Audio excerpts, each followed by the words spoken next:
I forgot Mo. Mo, I'm so sorry. I'm coming right back home. Use your ESP to connect to my brain. I'm telling you right now, I'm coming home for you. Mo is in the house. It's all good. Mo forgives me. Right, Mo? Uh-huh. You see a squirrel? Where's the squirrel? Where's the squirrel? Where's the squirrel? Do I see a squirrel? You see a squirrel? Where's the squirrel? Couple things of note today. Couple things on the docket. Today is my mom's birthday. Happy birthday, Mom. I absolutely know 100% for sure you will be not watching this vlog. I will call you a little bit later in the day and wish you happy birthday. I'm going over to see Dr. Mike, the chiropractor, right now for an adjustment. And then I'm going to Santa Monica, California to work at the store today. Giving Carol the day off so she can do a bunch of stuff. She's really busy and she needs a little bit of a break. Let's go.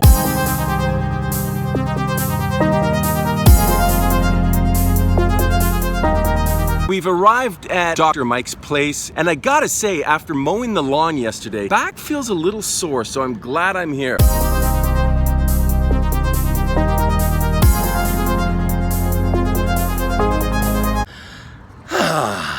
Much better. Always a pleasure visiting with you guys. Thanks, Dr. Mike. Hey, everybody, it's Starbucks, and it's breakfast time. We are open. Today, I would like to show you how to dance.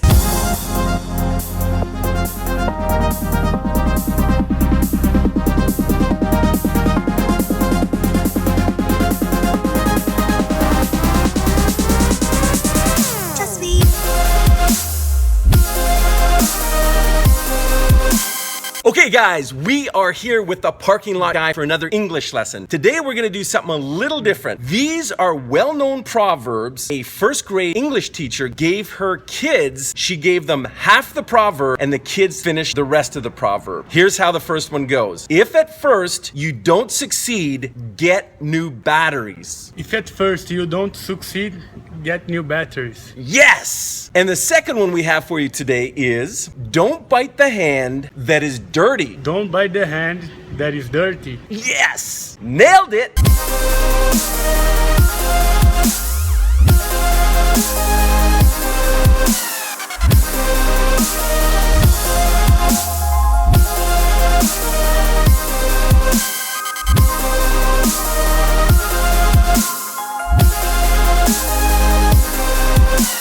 Hello, my peoples. What I have for you now, 5 stories you've never heard before. Story number 1. When I was in high school, my friend Doug, who I spoke of in another vlog, he wrote The Actor, his dad was the president of the Markham Fair. We got jobs as the Sesame Street characters. Basically, we dressed up in these Sesame Street character outfits and we walked around and greeted kids getting off buses. The costume head was a football helmet that we would put on and we could see out their mouths, and that's all we could see. So we'd see these kids coming towards us and they were so excited that they would pelt us with their hands.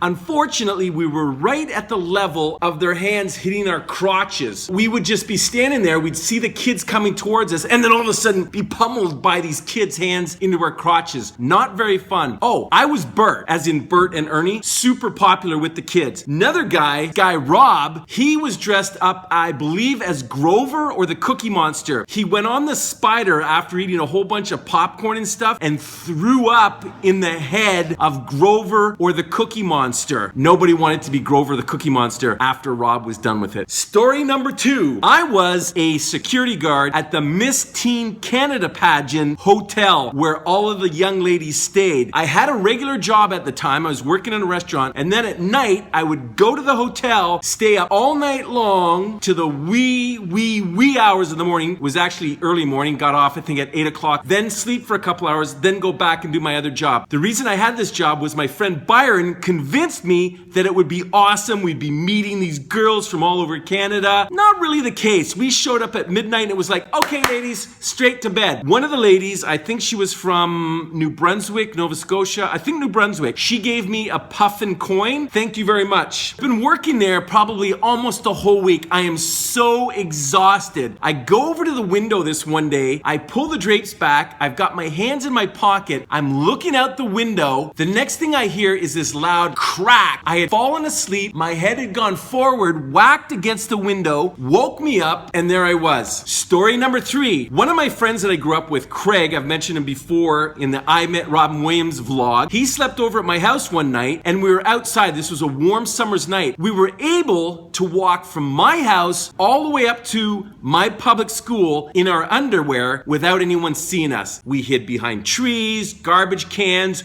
ran behind bushes. That's all. Number 4. This is also with my friend Craig. One time we were at the CNE, which is the Canadian National Exhibition in Toronto, Canada. He had purchased a Mr. Submarine, which is equal to Subway. A whole foot-long Mr. Submarine, giant sandwich. He had eaten half of it, and then I asked if I could have a bite of it. And he said, sure. And I said, well, how much can I have? He said, as much as you can put in your mouth. I stuffed a whole half Mr. Submarine in this mouth. Stuffed so much in there, I could hardly breathe. He got really mad that I did that, chased me around the parking lot until I was spitting it all out because I couldn't breathe. I had to breathe. Number 5. My friend Sean had a VW Volkswagen Beetle. He and my other friend Byron were driving it up to meet us at roller skating. Byron was driving. He was driving down this long road that was poorly lit. Overshot it, crashed into the curb, bent the front right wheel on Sean's car. So the wheels, one wheel went this way and the other bent in like this. So they were driving. They get to roller skating. They almost crashed into all of us in the line. We all had to jump out of the way. They parked the car. We go have a fun time at roller skating. Then when we came out, our thinking was if we reversed the process, went backwards really fast, crashed into the curb again, it would straighten out the wheel. So we did this, zipped the car backwards, crashed in. There was a whole bunch of smoke and sparks and stuff, bent the wheel slightly. Then we decided to drive home. It was a pretty long drive home. It was probably, I want to say 20 miles. So we went on these back roads, these like farmer back roads. It was so bent up and screwed up in the axle that there was red hot metal shooting out of the center of it. Doing about 40 miles an hour, all of a sudden the wheel shot off up into the air and flew down the road. The car swerves all over the place and goes into the ditch. We left the car there that night. Sean and Byron came back the next day. Someone had stolen the car. 5 stories you've never heard before.